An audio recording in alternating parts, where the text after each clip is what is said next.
Alors, ce modèle productiviste, il se met en place dans les années d'après-guerre, en fait. Il consiste dans la transformation de l'agriculture en véritable secteur industriel, en fait, à travers la mécanisation, l'agrandissement des surfaces d'exploitation et le recours, surtout aussi, aux pesticides de synthèse qui se sont développés, en fait, après-guerre, de manière massive. Donc, toute l'industrie phytosanitaire qui se met en place et qui permet d'augmenter de manière très importante les rendements.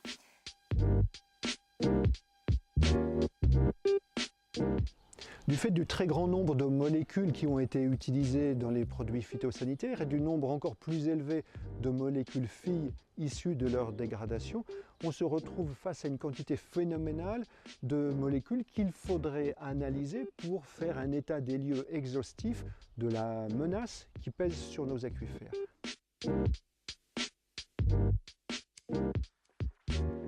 Les pesticides, comme tous les intrants agricoles, vont passer de la surface du sol au sol lui-même et ensuite vont très souvent être lessivés et se retrouver dans les nappes phréatiques.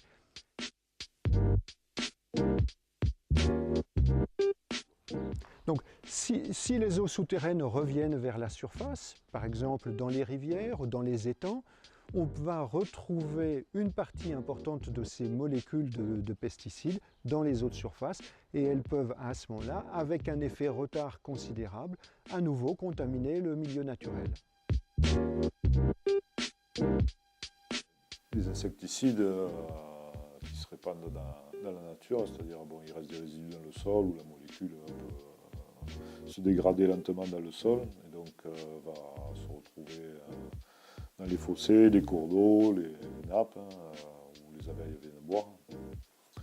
Et donc des fois, là il y a des mélanges en plus de résidus de différents produits qui vont faire là aussi un cocktail assez détonnant. Un résultat où la production de miel en France a totalement chuté.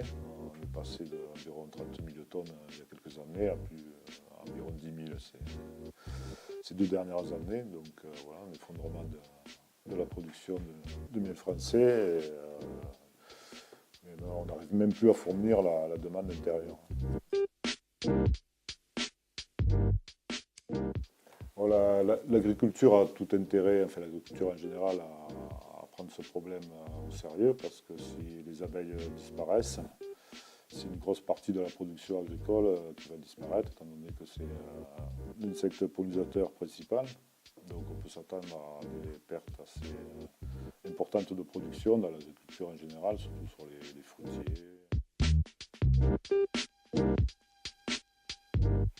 Alors, ces contestations, elles prennent une dimension aujourd'hui nouvelle avec la question alimentaire qui occupe une place très importante sur l'agenda politique aujourd'hui. En témoignent les états généraux sur l'alimentation qui viennent d'être clôturés, qui ont été extrêmement médiatisés, qui doivent introduire une révolution, etc.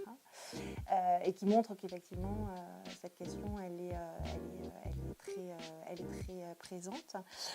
De fait, il y a un certain nombre d'initiatives qui sont apparues, d'alternatives, qui se posent en alternative, en tout cas, au modèle productiviste, soit dans leur philosophie, l'agroécologie, la permaculture, l'agriculture bio, bien sûr, mais aussi des expérimentations, des expériences qui viennent souvent de la société civile, comme les AMAP, des associations communautaires de l'agriculture paysanne, des choses plus liées au marché, comme la ruche qui dit oui, par exemple.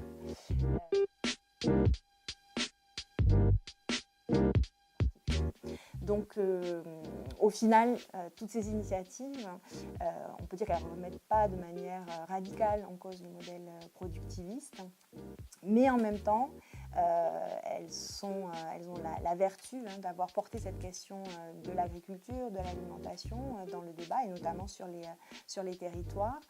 Et aujourd'hui, y compris dans des territoires urbains, cette question, elle devient un petit peu incontournable malgré tout. Et donc, c'est un des effets de vertu, on va dire, de ces politiques.